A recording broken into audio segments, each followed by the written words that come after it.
SM Store, amanah dalam muamalah.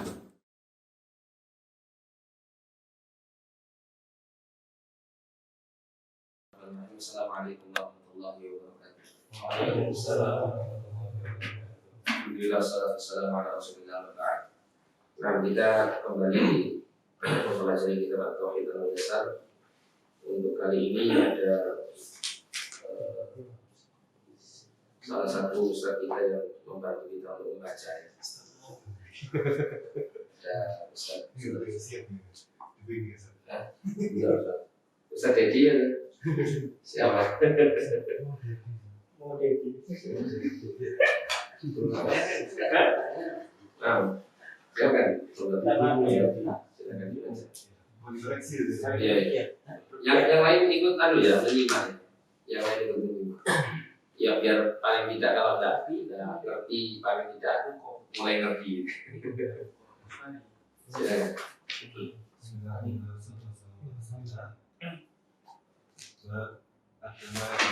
تعريفها لغة جمع تميمة. جمع تميمة. Dibaca saja, dibaca sampai selesai saja. Nanti mau penjelasan. تعريفها لغة جمع تميمة. اصطلاحا ما يعرف بمعنى apa tadi? ما يعرف. Nah, itu lamnya itu seharusnya ada tasydidnya. Ma yu'alliqu atau yang lebih pas ma yu'allaku. Yu'allaq itu apa ya, kalau dalam bahasa kita itu pasif ya, pasif. Bukan aktif. Jadi di ma yu'allaku sesuatu yang digantungkan atau dikalungkan. Yu'allaq. Dari kata allaqa yu'alliqu yang artinya menggantungkan. Istilahan ma yu'alliqu bi'anati as-subiyani wa ghairihim biraf'il 'ain. Iya. Aqsamuha ismani al-ula tamaimu min al-Qur'ani wal ayat tinubuwiyati. As-sahih fiha al-man'u Liwujuhin salasatin. Alif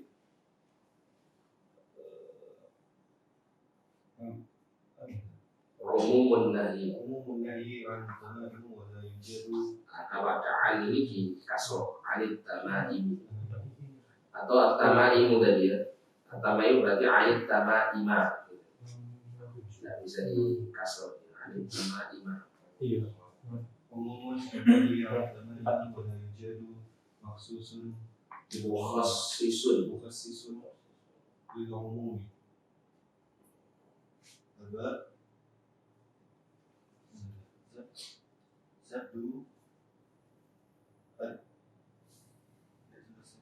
Saddu zari'ati. Iya, saddu zari'ati. fa innaha tuqadi ila ta'liqi. Fa innaha itu fa'il ya. Fa innaha tufdi ila ta'liqi ma laysa mubahan. Ila ta'liqin ma laysa mubahan. Ajim annaha satakunu iradatan lil intihan 'indama yadkhulu. Nah, kalau tadinya di kasroh belakang intihani.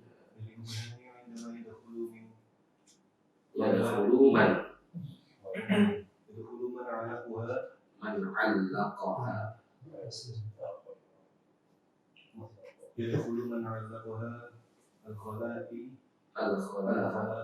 al-khala'a bi qada'i hajatihi. Ya, qada'i hajatihi.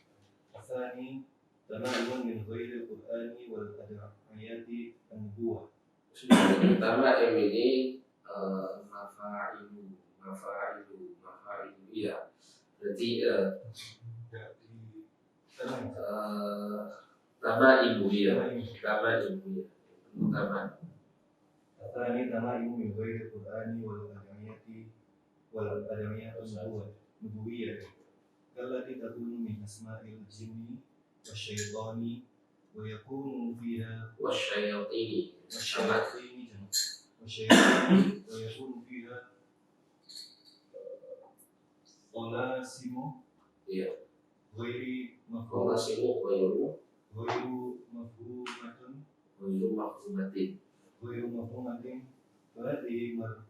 فهذه مفهومة fahadihi muharramatun قطيعا وهي من الشرك قطعا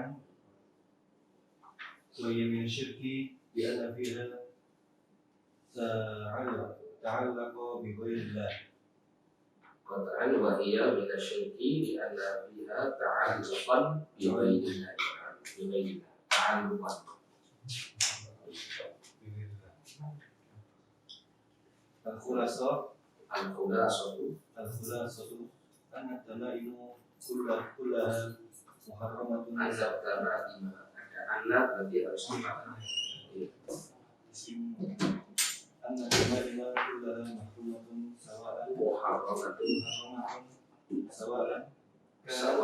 سواء كانت من القرآن أو من غيره وإن كان من غيره فهي محرمة وشرك والدليل قوله عليه الصلاة والسلام Inna sallallahu atas dulu sallallahu alaihi wasallam atas sangat bawah. والدليل قوله صلى الله عليه وسلم إن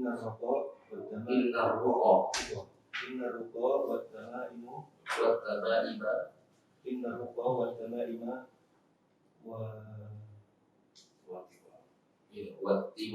والتولد شرك رواه أحمد وأبو داود. Ya, banyak yang tinggal Anwar siapa sering-sering gitu. Gimana? Saya tadi juga baca. Saya tadi jauh. Ya, cepat.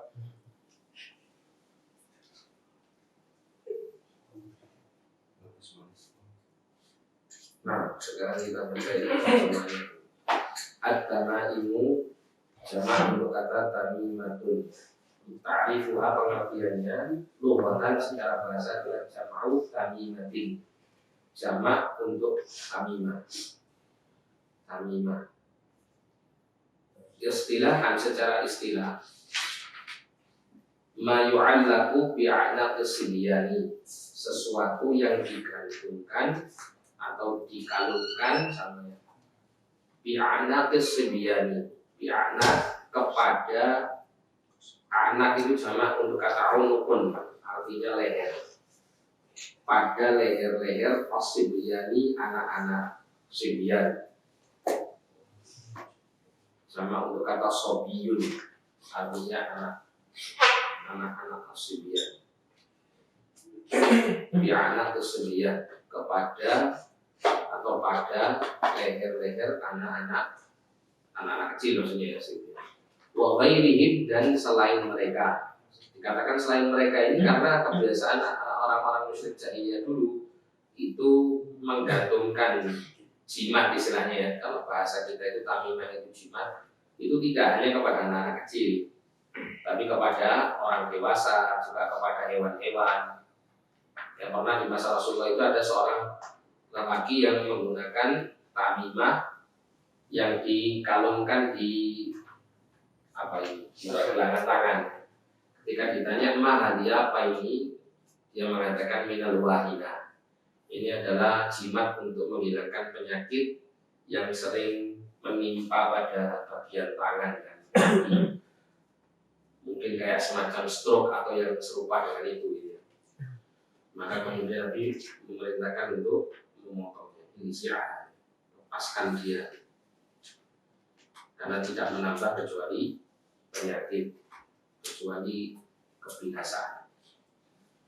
Kemudian kalau di hewan-hewan kendaraan biasanya itu biasanya di leher hewan ini diberikan oleh mereka semacam watarun. Watar itu tali atau tali yang biasa diikat pada busur panah. Nah, talinya itu biasa diikatkan ke leher unta atau hewan-hewan ternak dalam rangka untuk didaf'il ain, untuk menolak penyakit yang ditimbulkan oleh pandangan mata.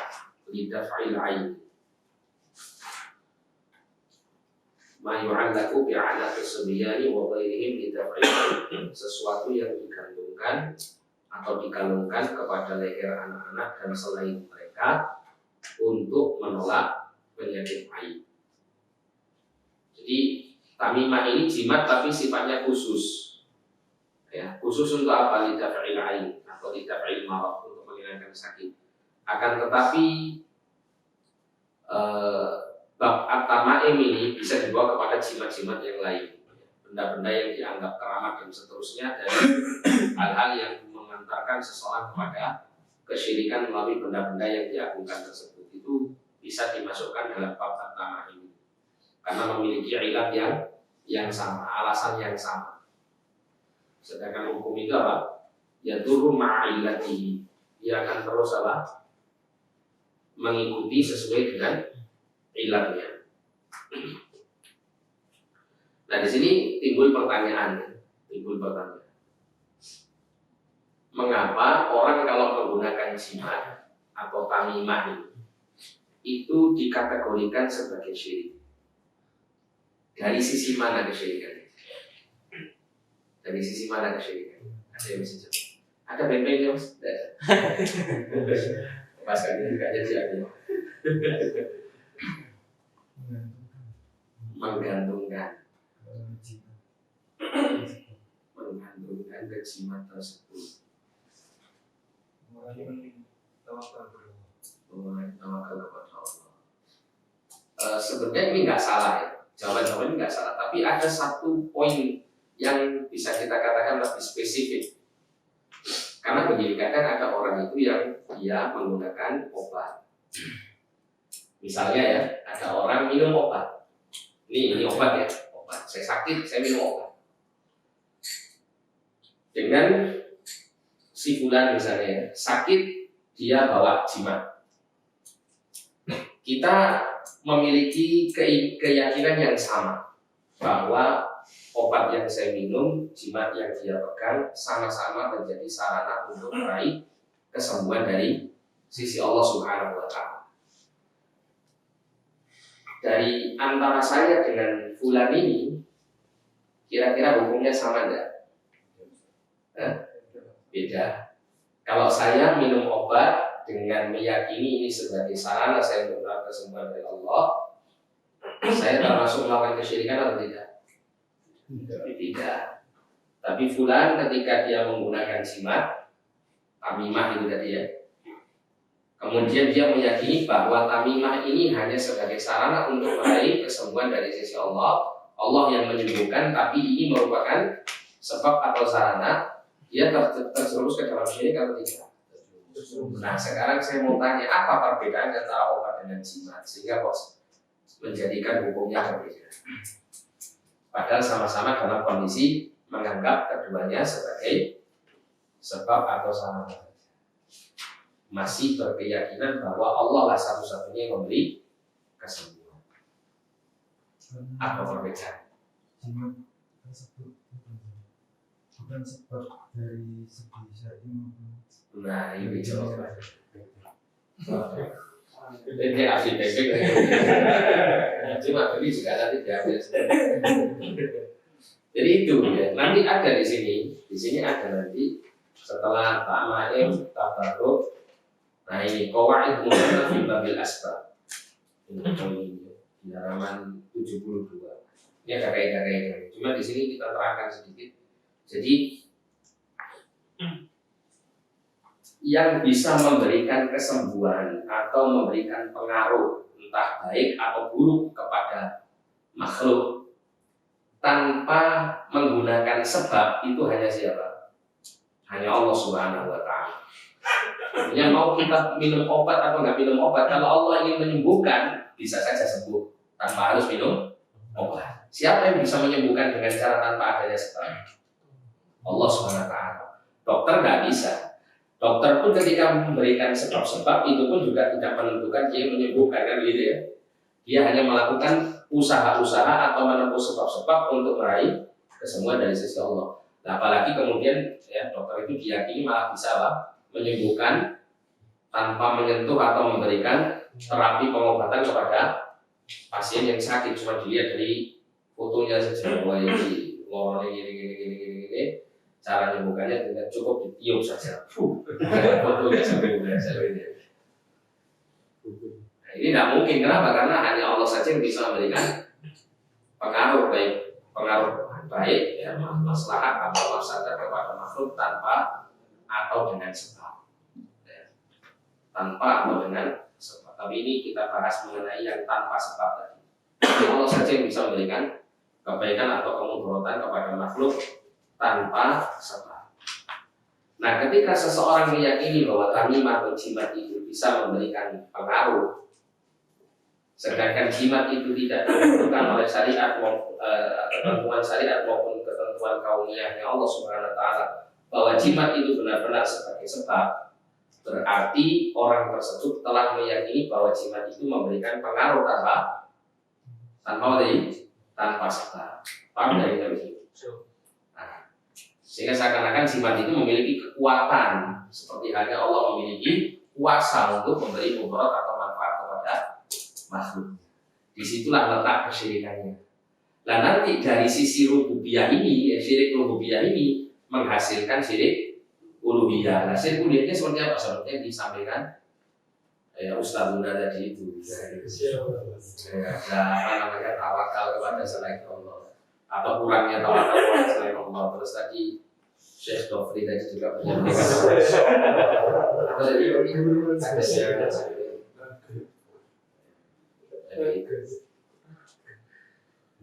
Jadi itu tadi nanti menghasilkan kita apa namanya syirik dalam uluhiyah, syirik dalam uluhiyah. Akan tapi inti esensi daripada kesyirikannya itu dari sisi rububiyah. Bisa dipahami ya? Pasti bingung. Tidak bingung. Jawab tidak. Nah, sedangkan kalau orang minum obat, gitu ya, orang minum obat, Allah menciptakan obat ini baik secara kauniyah dan ada izin secara syariah bahwa obat itu sebagai sebab untuk meraih kesembuhan di sisi Allah, kan gitu. Nah, sehingga ketika orang minum obat dengan tanpa meyakini obat yang menjadi penyembuh, tapi hanya sebagai sebab yang Allah ciptakan untuk meraih kesembuhan di sisinya, maka dia tidak terjerumus ke dalam kesyirikan, karena obat ini adalah sebab. Kalau jimat tadi tidak ditentukan sebagai sebab.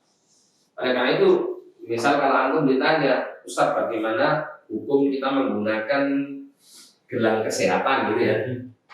Nah, maka kita harus meneliti dulu gelang kesehatan ini benar-benar secara kauni itu Allah ciptakan memberikan pengaruh atau tidak. Benar-benar dia ini ada unsur-unsur yang menjadikan Allah memberikan dia kesembuhan melalui unsur-unsur yang menjadi sebab tersebut di dalam gelang kesehatan itu atau tidak. Itu diteliti dulu. Kalau tidak ada penelitiannya, berarti bisa jadi tidak ada sebab yang bisa membuat orang itu mendapat kemanfaatan dari gelang tersebut. Sehingga ini nanti statusnya hukumnya sama dengan jimat.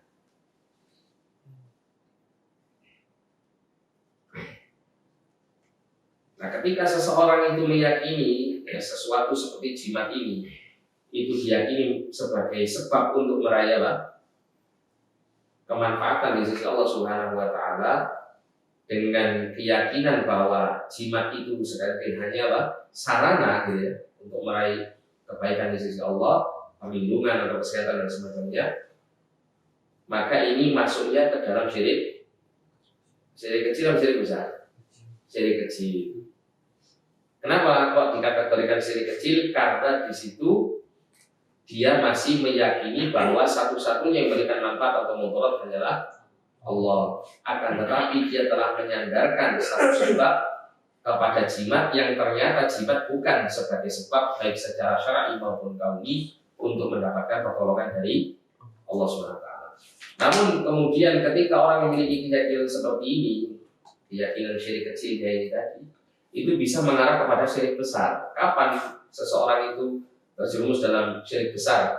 Ya, yang sebelumnya dia telah berkeyakinan dengan syirik kecil melalui jimatnya, yaitu diantaranya adalah suatu keadaan di mana ketika orang itu misalnya ya, jimatnya ketinggalan di rumah, jimatnya tidak berada di genggamannya.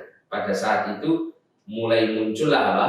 Rasa khawatir, was-was, rasa takut dan seterusnya, sehingga yang demikian ini telah menjadikan apa? Jimat sebagai pelindung untuk dirinya, menggantungkan hati kepada jimat tersebut. Sudah bertawakal kepada jimat tersebut, tidak lagi bertawakal kepada Allah. Sehingga dia telah menjadikan jimat yang tidak menjadi sebab itu bisa memberikan pengaruh tanpa sebab, seperti halnya Allah memberikan pengaruh tanpa sebab kepada makhluk. Sampai sini bisa dipahami? Itulah dari apa letak kesyirikannya di situ. Letak kesyirikan. Sehingga di sini ada dua kesyirikan sekaligus yang terjadi pada saat orang menggunakan jimat dan meyakininya. Syirik rububiyah dan syirik uluhiyah. Nah, kita lanjutkan di sini. Aksamuha, pembagiannya ismani ada dua bagian. Yang pertama tamaim al-Qur'ani wal ad'iyati nabawiyyati. Tamaim ya, tamimah dari Al-Qur'an dan doa-doa yang diajarkan dari Nabi sallallahu alaihi wasallam. Was-sahihu fiha al-man'u li wujuhin thalathatin.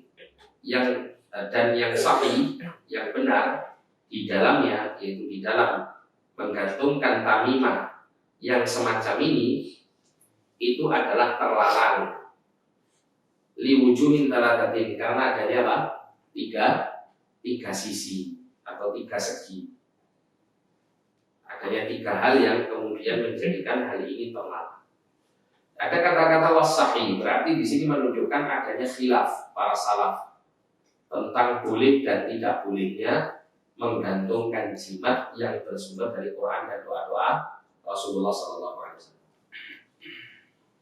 Yang dimaksud dari Quran dan doa-doa Rasulullah itu gimana maksudnya? Jadi orang kalau misalnya nulis ya, entah di kertas atau di kain, surat atau ayat Al-Quran yang tidak ada tambahan-tambahan yang merusak makna Quran itu. Benar-benar murni, misalnya orang itu nulis suratul Fatihah, murni suratul Fatihah, terus kemudian ayat kursi, kemudian Al-Ikhlas, Al-Falaq, An-Nas, gitu. Terus mungkin ditambahi di situ kalimat-kalimat zikir atau doa yang diajarkan Rasulullah. Bismillahirrahmanirrahim.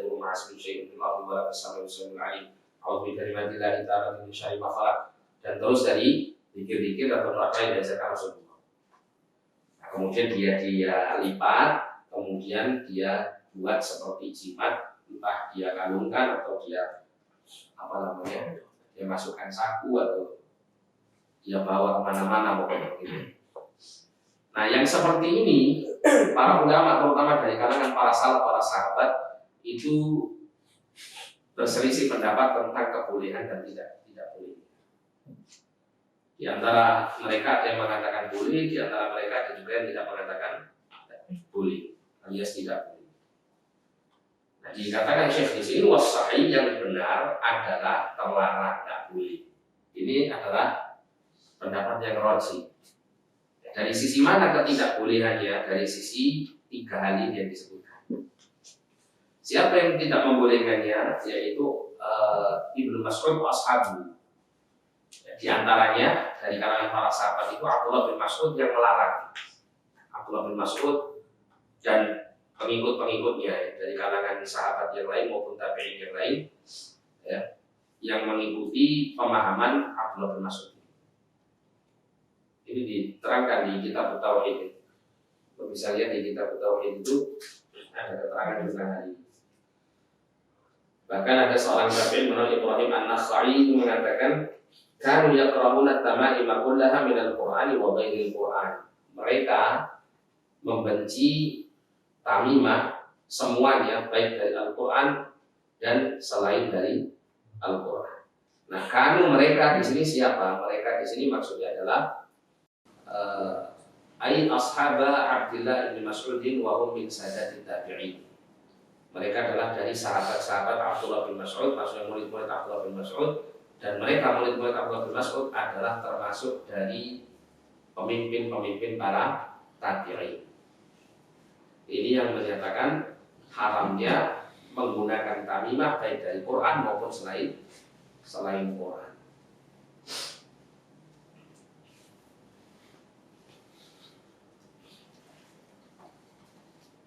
Nah, dari 3 poin ini ya, yang menjadikan menggunakan tamimah dari Al-Quran untuk doa Nabi itu terlarang. Yang pertama adalah umumun nahi anit tamaimi wa la yujadu mukhassisun lil umum. Keumuman larangan dari menggunakan tamimah. Karena Nabi SAW itu mengatakan secara umum ya, inna ruqa wat tamaima wat tiwalata syirkun. Sesungguhnya ruqyah, tamimah, dan tiwalah itu syirik. Ini kalimat yang bersifat umum. Dan tidak ada, di sini dikatakan wa la yujad, tidak ditemukan mukhassisun lil umum. Dalil yang mengkhususkan untuk keumuman larangan Nabi SAW. Jadi untuk tamimah ini kita nggak menemukan adanya dalil lain. Kalau ruqyah ada dalil lain yang mengkhususkannya. Ruqyah yang bagaimana yang dibolehkan, kemarin kita bahas ya. Nabi pernah mengatakan, i'ridu alayya ruqakum, coba kalian perlihatkan kepadaku atau sampaikan kepadaku ruqyah kalian. La ba'sa bil ruqa ma lam yakun fihi syirkun. Halaman 6 itu. Tidak mengapa untuk meruqyah selama di dalam lafaz ruqyah tersebut tidak ada kesyirikan. Jadi ada dalil yang mengkhususkan ya, dari keumuman larangan ruqyah. Sedangkan tamaim dan tiwalah nggak ada kekhususan dalil yang mengkhususkan bolehnya melakukan atau menggunakan tamimah maupun tiwalah. Tiwalah itu apa sih tiwalah? Iya, tiwalah itu al-atfu ya, sihir atof, yaitu untuk membuat seseorang itu mencintai orang yang berlaku sihir. Entah seorang istri supaya ingin ya, disayang suaminya, atau seorang wanita itu ingin dicintai oleh seorang lelaki, atau ya mohon maaf ya, sebagian orang-orang yang menjajakan tubuhnya dari PSK itu juga punya dukun-dukun yang untuk ini bikin laris gitu. Jadi kecantol terus konsumennya, nggak lari ke yang lain. Jadi yang sampai seperti itu. Itu tiwalah, lintrik, istilahnya di Surabaya. Saya pernah punya kawan itu tiwalah itu, kasihan. Anaknya ganteng putih, bapaknya Arab, ibunya Jawa. Orangnya putih ganteng gitu. Dulu mahasiswa UNESA. Nggak kenal tapi masih tidak kenal. Jadi kata Allah dia diganggu ya, dipelet sama seorang kawannya yang suka sama dia. Jadi waktu sakit itu sering itu, apa namanya, di tempat tidurnya itu keluar itu loh, apa namanya, biji kapuk ya, biji kapuk. Terus punggungnya sini tuh banyak betul-betul merah-merahnya, gatal-gatal. Dia cerita kalau wudhu itu, waktu wudhu itu ya semut banyak sekali, padahal nggak ada semut. Sering pingsan, sering kesurupan. Waktu itu ketika si anak ini dalam kondisi istilahnya dalam tanda kutip kumat ya penyakitnya. Waktu itu saya pas pulang di rumah, terus ada kawan yang juga masih saudaranya dia nyamperin saya, minta untuk saya ruqyah. Saya datang, Setelah saya bacakan beberapa ayat itu terus dia sadar. Setelah sadar itu saya suruh dia zikir la ilaha illallah wa la syarika lahu lahul mulku wa huwa ala kulli syai'in qadir. Satu, dua kali, beberapa kali dia bisa melafalkannya dengan baik. Lama-lama dia nggak bisa ngomong. Yang dia bisa hanya gini. Nggak bisa mengeluarkan kalimat itu. Saya bilang kalau memang nggak memungkinkan kamu untuk bisa mengucapkannya dengan lisan, kamu ucapkan dalam hatimu. Sampai akhirnya dia ya sadar lagi. Cuman karena ini sihir ini butuh terapi yang agak lama ya, dan sebenarnya bukan saya sebetulnya menerapi dia, tapi waktu itu karena ustadz yang biasa menerapi itu Allah tidak bisa melanjutkan terapinya karena ada halangan, tidak bisa hadir, maka waktu itu saya yang dipandu. Itu sudah sampai malam jam 10:30 jam 11. Saya mau pulang itu dia dengan pandangannya yang saya merasa yakin gitu, bahwa yang ngomong ini jinnya bukan saya. Waktu saya izin pulang itu dia ngomong, iya Ustaz, silakan Ustaz, mau pulang. Dia ngomong gitu. Wah ini jelas ini tutup si bulan ini yang ngomong. Aku ngomong dan mulai. Cuma waktu itu ada saudaranya yang lain itu bisa meruqyah, jadi saya tinggal. Dan saudaranya sudah siap untuk berkadang di situ, saya tinggal. Karena besoknya saya ada keperluan. Nah terus gimana? Alhamdulillah beberapa waktu setelah itu ketemu dengan saya tanya, ya sudah berkurang meskipun masih ada gangguan-gangguan, tapi sudah sangat-sangat berkurang. Dianjurkan dia itu setiap hari baca surah Al-Baqarah, setiap hari ya, untuk melawan sihir. Jadi sihir ini hak, sesuatu yang benar adanya, namun tidak boleh dipelajari karena dia termasuk bagian daripada kekufuran. Dan tidak boleh ridha terhadap, tidak boleh ridha. Ridha yang dimaksud bagaimana? Membolehkan, mengizinkan, ya, mendukung ya, praktek perdukunan atau praktek sihir. Ya, bahkan dibuat komunitas jangan kayak perdukunan. Awas ya, nanti disensor ya.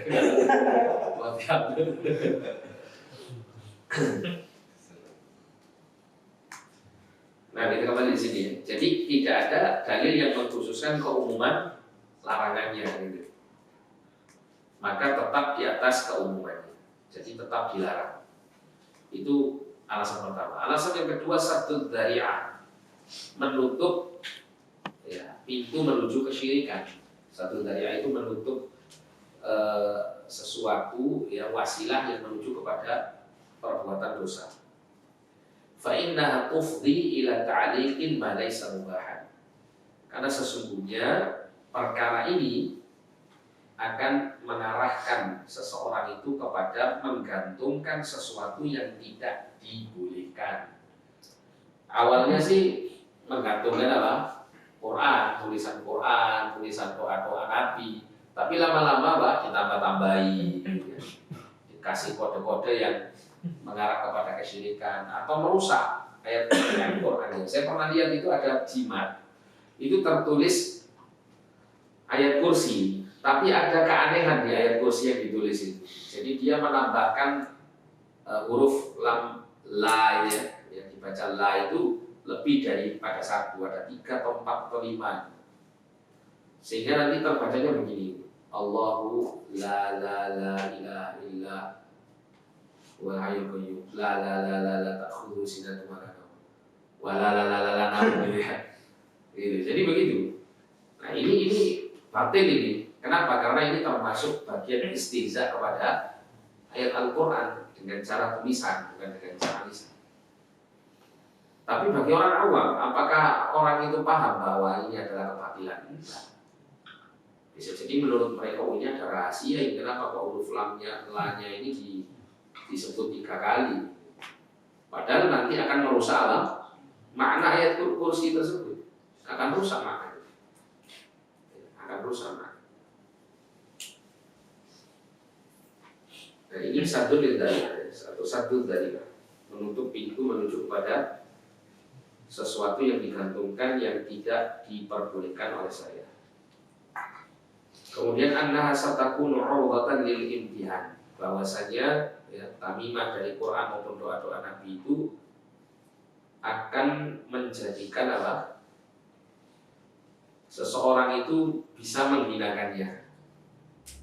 Indama yadkhulu man 'allaqaha al-khala'a liqada'i hajatihi. Ketika seseorang yang menggantungkan ayat Quran atau doa-doa Nabi itu dikala dia masuk ke dalam toilet untuk buang hajatnya. Sehingga di sini pun juga akan apa? Ada penghinaan kepada Al-Qur'anul Karim dan doa-doa Nabi. Nah, dari tiga kekhawatiran ini, tiga sisi ini, maka kemudian yang sahih, yang tepat adalah terlarangnya seseorang menggunakan Al-Quran sebagai tambahan.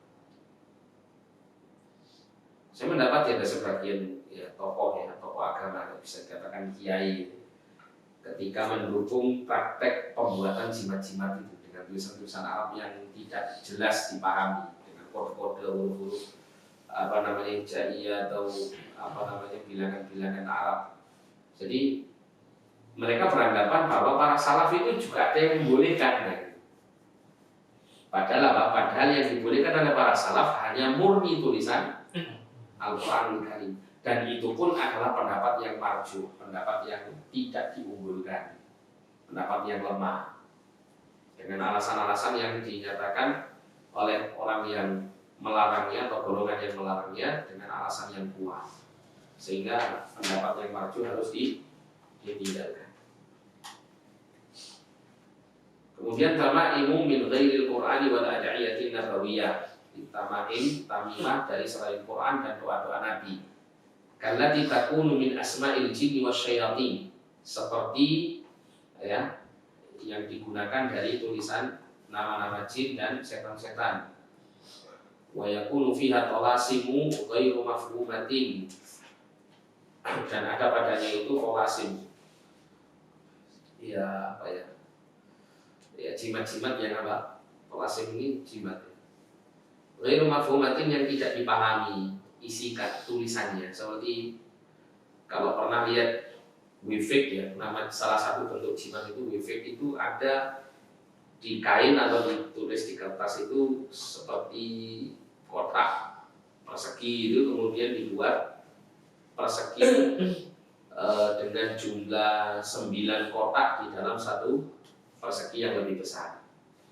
Ini kotak begini, terus nanti satu kotak gitu nanti dibuat-buat. Nah ini ada 1, 2, 3, 1, 2, 3, 1, 2, 3 gitu. Paham ya? Gak perlu saya gambar. Jadi itu nanti di situ biasanya ditulisi, entah ditulisi huruf-huruf hijaiyah atau ditulisi abjad-abjad Arab. Itu kode-kode di beberapa buku-buku yang menerangkan tentang penulisan jimat-jimat ini. Di situ diterangkan bahwa siapa yang menulis tulisan ini dengan cara-cara yang demikian di waktu tertentu gitu ditentukan, mungkin ditambahkan terkadang sambil membaca ini atau sambil menyembelih hewan ini atau sambil berpuasa dengan cara yang seperti ini gitu. Maka nanti dia akan mendapatkan kemanfaatan demikian, atau dia akan mendapatkan perlindungan dari gangguan seluruh makhluk misalnya, atau mendatangkan keberkahan rezeki misalnya, dan seterusnya. Saya dulu ketika SMP sangat senang baca buku-buku ini. Makanya saya kenal buku judulnya Syamsul Ma'arif Al-Kubra As-Sughra itu dari sejak SMP. Tapi saya tidak baca langsung dari kitab Arab, tapi sudah diterjemahkan. Ada buku-buku seperti itu diterjemahkan dan dijual bebas. Termasuk ada satu buku itu yang ditulis oleh salah seorang kiai orang Indonesia, seorang kiai. Itu isinya pun juga tidak jauh beda dengan hal seperti ini. Sihir-sihir dan permainan-permainan mengandung khurafat.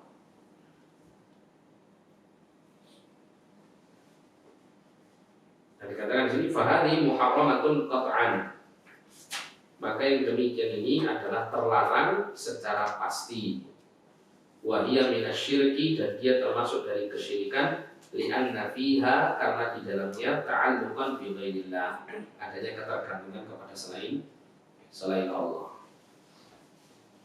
Bahkan di antara yang dilakukan oleh sebagian orang itu mengacu pada kitab-kitab tersebut, Itu sampai mereka menganggap bahwa setiap huruf-huruf hijaiyah karena ia merupakan huruf-huruf Quran itu ada khodam dari kalangan malaikat, khodim dari kalangan malaikat. Jadi pembantu-pembantu yang menjaga huruf-huruf itu adalah dari kalangan para malaikat. Dan itu dulu termasuk perkara yang kami yakini. Ya, karena waktu itu kita belum tahu betul masalah akidah yang benar itu bagaimana.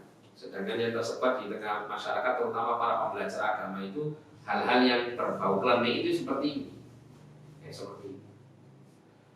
Sehingga nanti kalau buat jimat-jimat itu huruf-hurufnya itu ada malaikat-malaikat yang dimintai jasa mereka untuk melakukan apa yang diinginkan oleh si penulis jimat ini. Gitu. Dan kemudian di beberapa kitab seperti di Syamsul Ma'arif Al-Kubra dan Subra itu disebutkan nama-nama malaikat tersebut. Huruf alif malaikatnya siapa, huruf ba malaikatnya siapa disebutkan. Dan biasanya kalau huruf alif itu biasanya gitu ya, biasanya malaikat ini itu bisa memberikan jasa seperti ini. Ada begitu, ada kamusnya. Makanya supaya ngerti nyambung misalnya gitu ya, bikin apa tadi wifik atau raja atau apa ya, tulisan huruf-huruf hijaiyah itu yang tidak jelas, itu supaya bisa jelas itu dibaca dari kitab itu. Oh ini kok ditulis di sini alif 3 kali, ini berarti ini khodamnya khodam misalnya khodamnya malaikatnya malaikat Dardayail. Dardayail itu biasanya bertugas memberikan jasa apa? Oh ini melindungi orang yang menggunakan huruf alif dalam jimat dan seterusnya. Dan nanti bisa dibaca, oh jimat ini itu maksudnya ya, yang buat ini atau yang pegang ini itu pengen supaya mendapatkan perlindungan dan pengen rezekinya dilancarkan. Itu bisa baca dengan adanya kamus itu. Kamus apa namanya, ilmu apa istilahnya, ilmu abjad apa istilahnya. Jadi abjad Arab yang diyakini tadi ada khodam-khodam. Ini pengalaman ya, nggak usah ngikuti pengalaman saya, cukup dengarkan saja gitu. Ini pengalaman nyata dari saya. Jadi nggak perlu terus, oh iya saya beli kitab Syamsul Ma'arif itu berapa dulu, buang-buang duit. Ya. Soalnya kalau antum ingin menjelaskan kebatilannya kepada orang lain, nggak masalah. Itu ada ketergantungan nanti kepada selain Allah. Nah, al-khulasatu ya, ringkasannya adalah an-tama'ima kullaha muharramatun. Bahwasanya tamimah semuanya, jimat-jimat ini semuanya adalah terlarang, sawa'un kanat minal Qur'ani aw min ghairihi, baik itu dari Quran atau dari selainnya. Wa in kana min ghairihi, apabila tamimah itu dari selainnya, dari selain Quran, fa hiya muharramatun wa syirkun, maka dia terlarang dan dia syirik. Jadi kalau dari Quran apakah syirik? Tidak. Tapi bisa mengarah kepada sesuatu yang dilarang, yaitu sesuatu yang syirik tadi, menggantungkan sesuatu yang tidak diperbolehkan. Jadi tidak termasuk syirik selama dia menganggap itu sebagai sarana dari untuk mendapatkan pertolongan Allah SWT dari Quran dan dari hadis-hadis Nabi SAW yang mengandung doa-doa. Tidak sampai syirik. Ya. Tapi untuk hal yang seperti ini lebih baik kehati-hatiannya tadi dijauhi. Jadi sini dikatakan muharramah, ya, muharramah haram hukumnya baik dari Quran atau dari selainnya. Dan jika dia dari selainnya, fahiya muharramatun wa syirkun. Apabila tamimah itu dari selainnya, dari selain Quran atau doa-doa Nabi, maka dia adalah muharramah, terlarang, dan dia adalah termasuk bagian dari kesyirikan. Wa dalilu qaulu sallallahu alaihi wasallam, dalilnya adalah sabda Nabi sallallahu alaihi wasallam, inna ruqa wa tama'ima wa tiwalat syirkun. Sesungguhnya ruqyah, tamimah dan tiwalah itu adalah termasuk dari kesyirikan. Wallahu a'lam bishawab. Nah, sampai sini ada pertanyaan.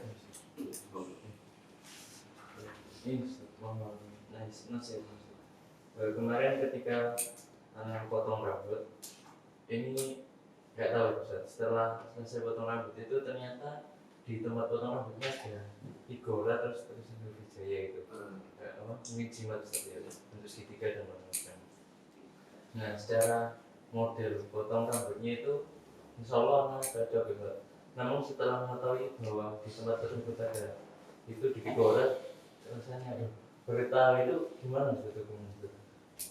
Tidak ada pengaruhnya buat antum. Maksudnya antum mendatangi tukang cukur kan dia mendatangi cukur gitu ya. Tukang cukurnya punya jimat gitu. Itu tidak ada pengaruh buat antum. Karena antum mendatanginya itu untuk jasa cukur rambut. Jadi bukan jasa untuk bertanya mengenai kewajibannya. Tidak ada masalah.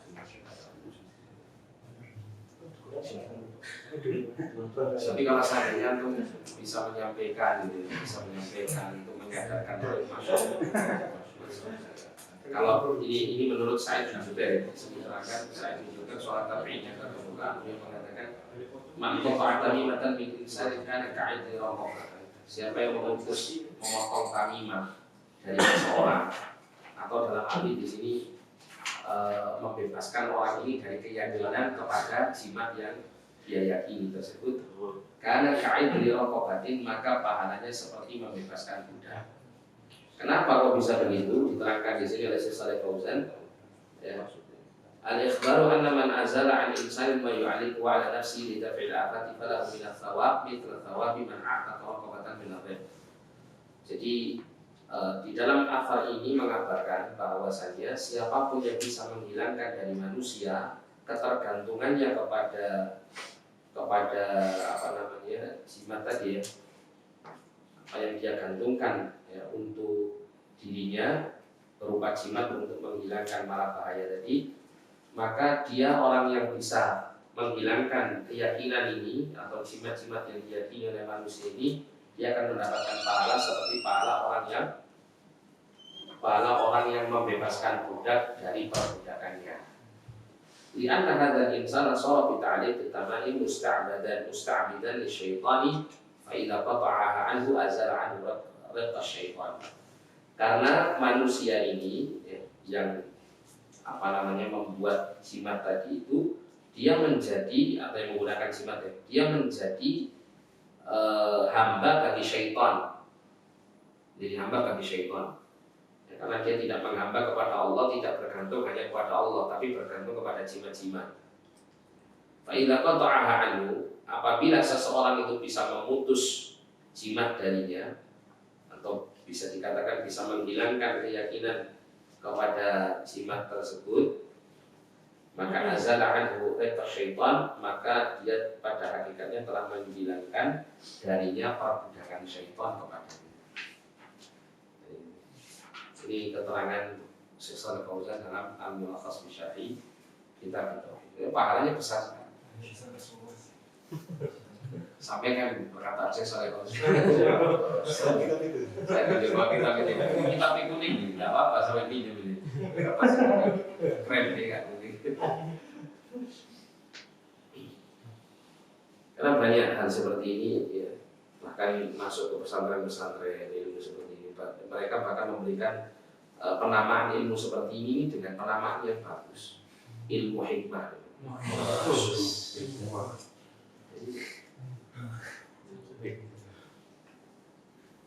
Dan dari santri-santri yang belajar di pondok-pondok tradisional seperti pondok-pondok NU, ya, ada yang memang cuma ngejar ilmu hikmah ini, ilmu kanoraganya saja. Biasanya datang ke kiai mesti tanya, kiai kalau nyuwun ijazah ya, mau diijazahkan. Ya itu tertantang untuk punya ijazah-ijazah begini. Akhirnya dia pun juga berinovasi di situ. Terus kemudian ada juga santri-santri itu yang nggak senang begitu. Pokoknya aku belum membaca kitab. Masalahnya juga ada kitab-kitab seperti ini. Kitab-kitab bertuliskan Arab seperti ini. Ya, dulu waktu saya di Jombang sama Mas Bambang ya, saya pernah dulu jalan-jalan di Tambak Beras itu ada toko kitab itu, saya lihat ternyata ada kitab-kitab yang genrenya seperti itu. ada apa ini ya judulnya, saya agak lupa. Khazinatul Asrar kalau tidak salah, perbendaharaan yang rahasia. Jadi saya buka kitab itu ternyata di dalamnya itu diterangkan bahwa ayat ini itu khasiatnya begini, tapi dengan cara membacanya begini. Dengan cara membuatnya sebagai jimat, tapi dengan cara menulisnya demikian. Itu ada dalam bahasa Arab. Kitab kuning gundulan gitu. Yang nulis orang Arab gitu. Makanya kadang juga kalau tidak karena hidayah dari Allah Subhanahu wa taala, yang belajar agama pun bisa jadi tersesat kali. Bahkan kita yang menjelaskan bahwa itu kesesatan, justru kita apa? Dianggap tersesat. Dianggap tersesat oleh mereka. Ini bahayanya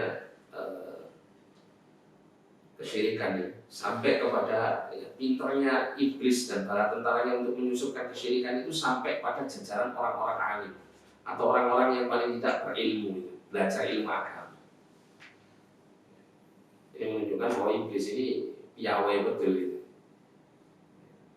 Adam alaihissalam bapak kita dulu itu dikeluarkan dari mana? Bukan dari pasar ya, dari surga.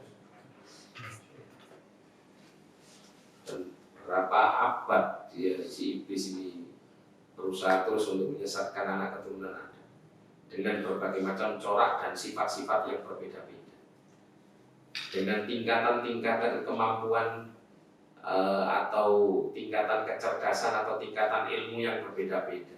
Itu bisa ditangani dengan tepat oleh iblis.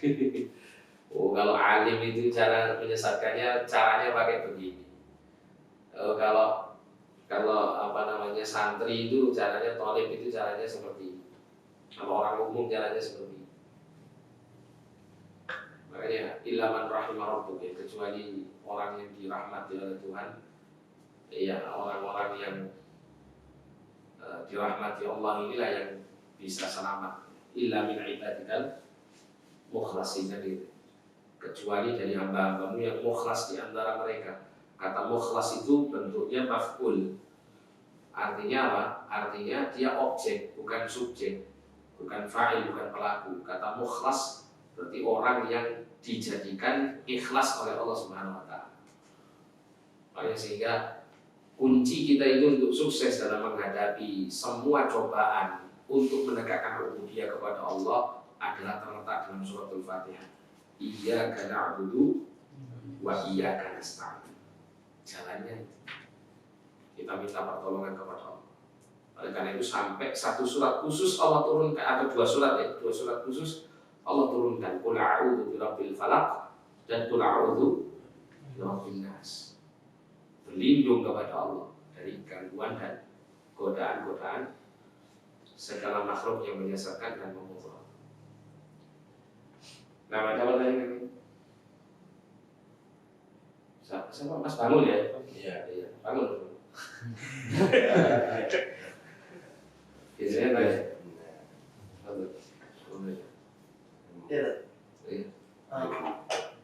Apakah boleh berdusta? Ini misalnya pilihannya antara boleh atau tidak gitu. Apakah boleh berdusta dari perkara yang istilahnya itu kalau tidak itu akan cenderung ke fitnah atau syirik. Misalkan seorang anak itu diperintah sama orang tuanya ke rumah mbah siapa gitu. Untuk nyari hari yang baik. Nah, karena anak ini nggak berani nolak dan nggak berani menyampaikan yang benar, dia berangkat. Tapi di jalan dia juga takut akan dosanya. Jadi dia balik, dia ngomong harus bertanya dan hari yang baik ini. Itu gimana? Boleh apa? Dengan dia berbohong, dia menyelamatkan dirinya, tapi tidak menyelamatkan orang tua. Gimana? Yang tepat itu dia bersikap tegas di awal. Saya tidak mau, nuwun sewu, nek jenengan nyuruh saya apa-apa yang lain-lain, saya mau. Tapi kalau untuk yang ini termasuk bentuk kesyirikan. Sampaikan saja di depan. Ya, sampaikan saja di depan. Katakanlah nanti sama orang tua lu selalu bilang aja, ya cari yang lain, saya nggak mau. Karena ini syirik. itu ada nilai dakwahnya. Bisa jadi ketegasan antum untuk menegakkan tauhid itu orang tua akan berpikir, kok iso yo? Sini kita komen dia gitu, kadang mungkin nanti dia akan berpikir, dia akan berpikir. Tapi kalau antum tadi misalnya mengikuti saja apa keinginan orang tua, kemudian antum datang berbohong tadi, maka antum selamat, tapi orang tua antum tidak selamat. Lebih baik terkesan ada pertentangan, tapi pada akhirnya menyelamatkan semua pihak, gitu ya. Dan itu yang diharapkan, daripada akhirnya ngikuti nurut, tapi pada akhirnya hanya sepihak saja yang selamat. Tapi dari sisi apakah boleh berbohong yang demikian ini, kalau memang berbohongnya itu membuat dia selamat dari sesuatu dosa yang lebih besar daripada bohong tersebut, tidak ada masalah. Kalau memang pilihannya cuma dua, antara berbohong dengan menjerumuskan diri dalam dosa yang lebih besar, yaitu mengarah kepada kesyirikan. Irtikab akhafud dzararain. Iya Mas Maulana ya. Irtikab akhafud dzararain. Menempuh apa? Iya, dari dua mudarat mana yang paling ringan di antara kedua. Itu kalau nggak ada pilihan lain gitu ya.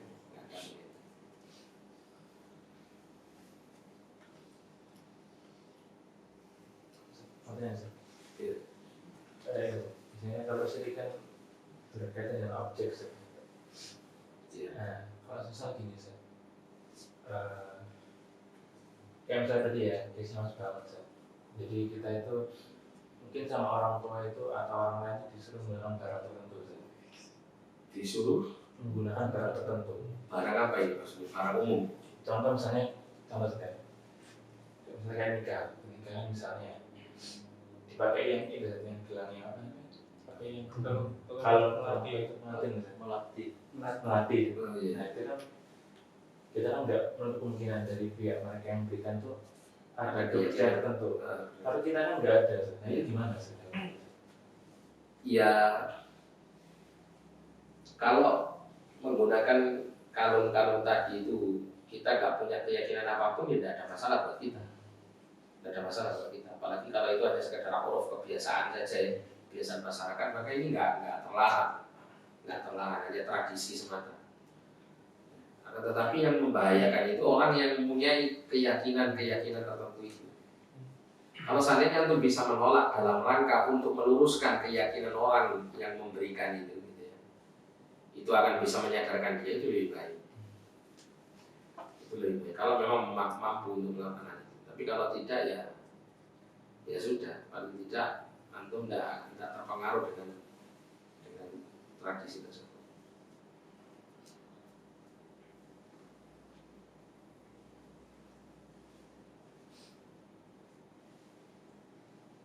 Sudah, lagi. Saya kira belum selesai. Sudah. Iya, Gini, dulu kan setelah hari raya itu kan ada kupatan kan. Dan kayak membuat cing panjang itu, cing dari ketan itu. Iya. Biasanya kan orang-orang ditaruh di atas pintu kan Ustaz. Nah, dulu itu anak pernah batuk itu Ustaz. Terus itu habis itu mungkin anak kurang Inggris ya, bukan dakwai kedua orang tua anak. Nah waktu itu setelah anak selesai pasti kan nggak ada manfaat tidak ambil. Dan di situ anak sempat debat sama kedua orang tua anak. Apakah anak sebagai anak ini termasuk durhaka ketika anak menyikikan sesuatu yang menimbulkan syirik tersebut besar? Tidak. Nabiullah Ibrahim alaihissalam ketika mendakwai bapaknya yang bikin patung, suruh mikir bapaknya, pikir entah Pak ini mosok patung yang mau gawe itu mau sembahyang. Bahkan menghancurkan patung-patung bukan hanya milik bapaknya, tapi milik kaumnya, Sargoro itu. Saya dihancurkan, tidak masalah. Jadi kalau antum memiliki kemampuan dan antum berani ya, ketika melihat ada fenomena kesyirikan di hadapan antum, katakan misalnya ada orang pakai jimat, antum ambil, antum rampas, antum bakar, nggak apa-apa. Tapi ya nanti konsekuensinya antum harus juga menjelaskan di situ, atau paling tidak jadi katakanlah adanya perdebatan atau apa ya, antum harus hadapi. Kalau memang memiliki kemampuan untuk itu. Karena memang hal-hal yang semacam ini kesyirikan pada asalnya itu harus dihilangkan kan gitu ya. Tapi biqadri istito'ah, sesuai dengan kadar kemampuan tiap-tiap manusia. Makanya di masa Rasulullah SAW Rasulullah itu ketika melihat ada seorang sahabat menggunakan tadi itu ya, gelang kayak semacam dari tali itu, maka Nabi ditanyakan dulu, jangan-jangan ini gelang cuma aksesoris saja kan gitu ya. Nah, ada keyakinan yang tertentu yang ada pada orang yang menggunakannya. Makanya Nabi tanya dulu, apa ini? Maka dia mengatakan minal wahina. Ini termasuk dari alasan di sini ada ya, kisahnya.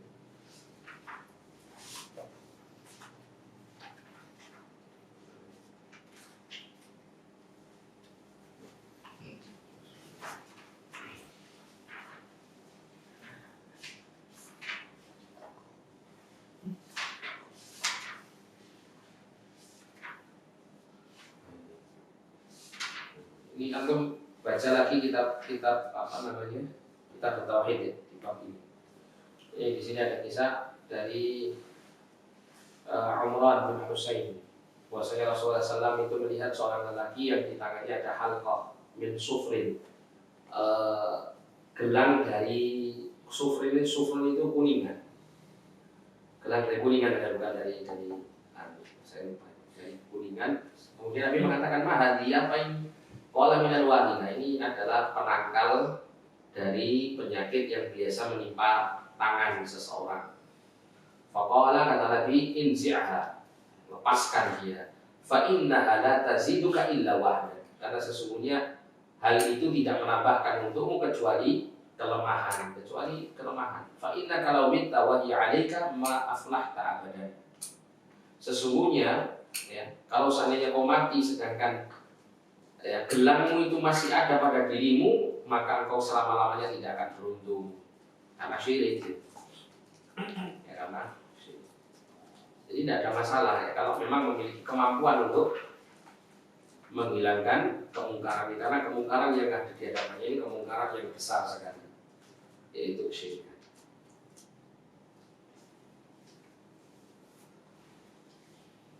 Ustaz, ya, berarti kalau misalnya bapak saya punya gitu di lemarinya, terus nggak boleh dibuka. Misalnya saya buka, nanti saya bakar, bisa apa? Secara hukum ya? Asal nggak apa-apa, bahkan itu menyelamatkan. Oke. Iya. Nanti saya praktik. Tapi gini, jangan hanya merusak barangnya, tapi tidak menghilangkan akidah batilnya. Bahkan kalau seandainya antum melakukannya itu kemudian membuat bapak antum itu terus tetap kekeh di atas keyakinan batilnya, menganggap antum malah sesat gitu ya. Nah, ini yang lebih diutamakan adalah meluruskan akidahnya dulu. Karena kalau merusak barang-barangnya itu akhirnya tetap tidak bisa membuat sadar, kan percuma juga. Nanti dibelikan lagi baru kan. Dibelikan lagi baru. Luruskan dulu akidahnya. Bapak saya NU garis keras. Ya sama saja, dulu saya punya bapak juga gitu. Saya itu setelah ngaji tauhid gini ya, saya kata tauhid gini, dulu setiap malam berdebat terus sama bapak saya.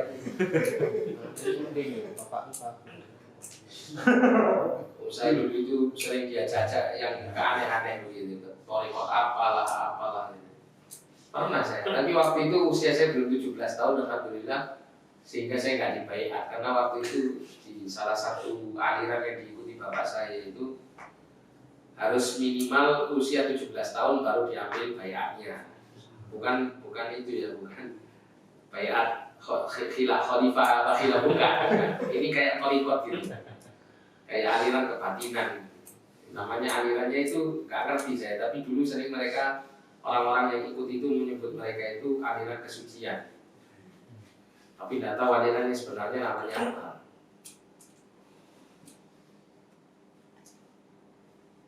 Jadi ada apa namanya, baiat ya, baca syahadat ulang ya, dapat tulisin gitu.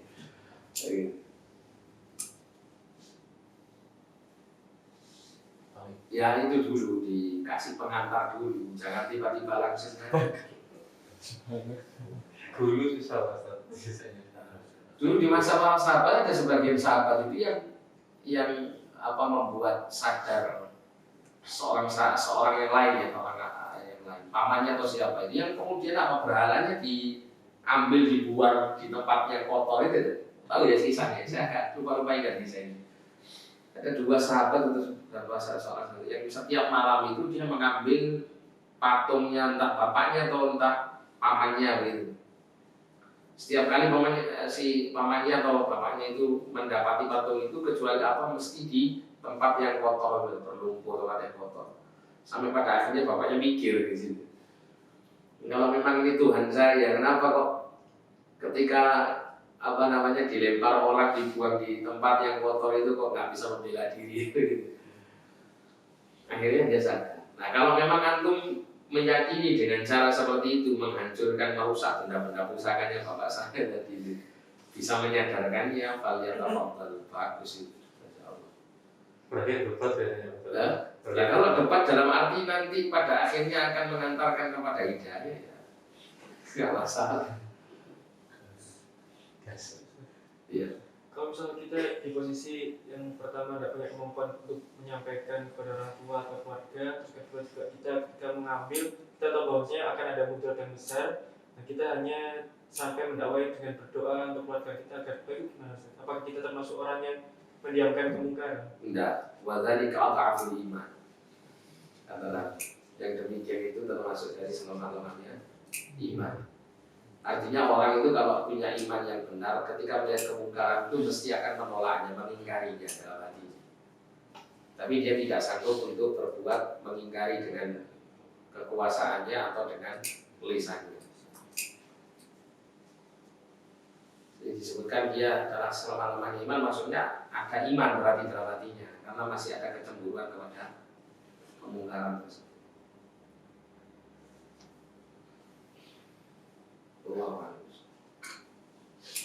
Cukup ya? Atau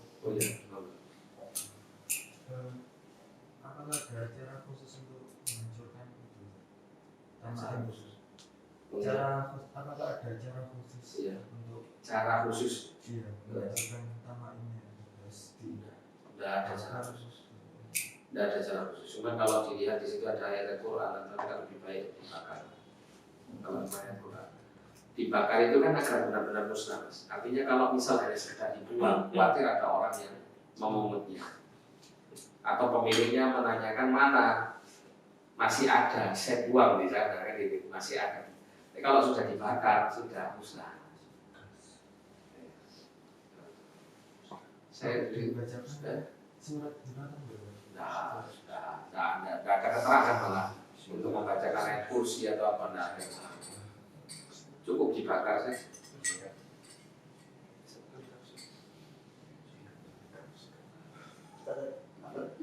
Terkait tentang durhaka kepada orang tua,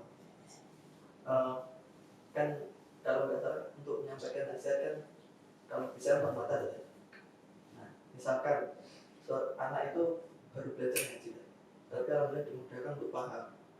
Nah, karena dirasa mendakwai orang tuanya itu sudah istilahnya cenderung tidak ada efeknya. Nah, suatu ketika orang tua itu ngomong ke anak-anak yang lebih kecil dan itu menanamkan akidah-akidah yang cenderung kesyirikan gitu. Nah, si anak yang lebih tua ini yang sudah tahu bahwasanya ini akidah yang sesat, itu menyampaikan langsung di depan anak-anak yang kecil tadi juga dan di depan orang tuanya dengan niatan cukup orang tua aja yang tersesat dan mungkin sudah tidak bisa dikasih tahu, tapi yang kecil itu jangan gitu. Nah, karena dia tidak punya ilmu istilahnya itu pendalilan yang istilahnya itu hafal secara terlek ataupun hafal yang istilahnya seperti ulama-ulama itu, karena dia cuma menyampaikan berdasarkan kias-kias. Karena si orang tua tadi mengatakan niat saya baik kok itu misalnya. Nah, si anak tadi ngomong pelacur ini juga niatnya baik untuk nyari nafkah keluarga. Nah, orang tua itu cuma diam kan, tapi di lain sisi orang tuanya terus ngomong ini anak ngaji tapi tidak punya adab ke orang tua. Nah, si anak berpikir saya tidak punya adab ke orang tua tapi saya punya adab ke Allah. Itu apakah si anak tadi tetap dianggap anak durhaka karena menyampaikannya di depan anak-anak yang lebih kecil tadi, adik-adik? Ya, tetap dalam dakwah itu ada yang namanya ini ya, istilahnya itu cara-cara dalam dakwah itu tetap mengedepankan akhlak yang baik, terus kemudian adanya adab-adab yang baik. Jadi ya bisa dikatakan keliru caranya, bukan keliru dari sisi ingin meluruskannya benar, tapi dari sisi cara yang mungkin keliru. Artinya ada cara-cara yang memungkinkan yang lainnya untuk bisa meluruskan kesalahan yang dilakukan orang tua. Ya mungkin dengan cara misalnya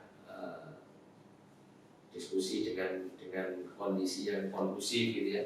Dikala kondusif diskusi dengan orang tua dengan cara yang baik.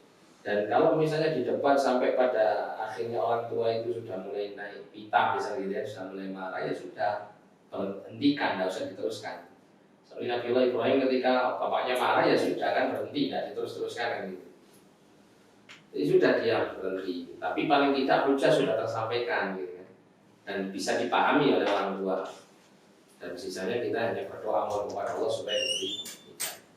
Nah, ketika melihat ada kemungkaran yang seperti tadi itu sebenarnya masih bisa ada kemungkinan setelah si orang tua menyampaikan hal-hal yang tidak baik tadi itu kemudian si anak yang dewasa tadi itu bisa mengarahkan adik-adiknya tadi itu setelah selesai orang tua menyampaikan tadi, tanpa secara langsung frontal pada saat itu juga ditentang.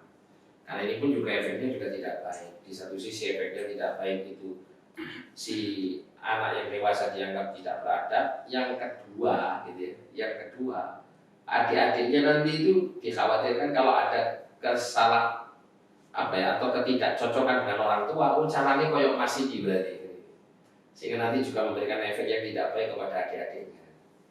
Nah, caranya bagaimana? Setelah selesai ya sudah datangi adik-adiknya tadi, sampaikan bahwa yang disampaikan bapak atau disampaikan ibu tadi itu sebenarnya dalam syariat agama nggak boleh. Saya begini diterangkan. Itu yang saya kira lebih hikmah. Karena berdakwah sendiri juga punya hikmah. Ud'u ila sabil rabbika bil hikmati wal mau'izatil hasanah wajadilhum billati hiya ahsan. Ada hikmah. Makanya tadi saya sampaikan boleh secara hukum asal boleh menganjurkan barang-barang tadi.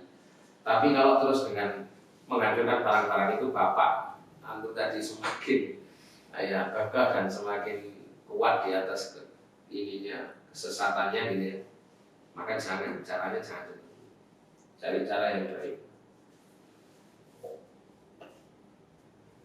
Jadi dari sisi kecemburuan kepada agama ini baik, ini tandanya bahwa dirinya memiliki iman, namun tetap harus dilandasi dengan ilmu.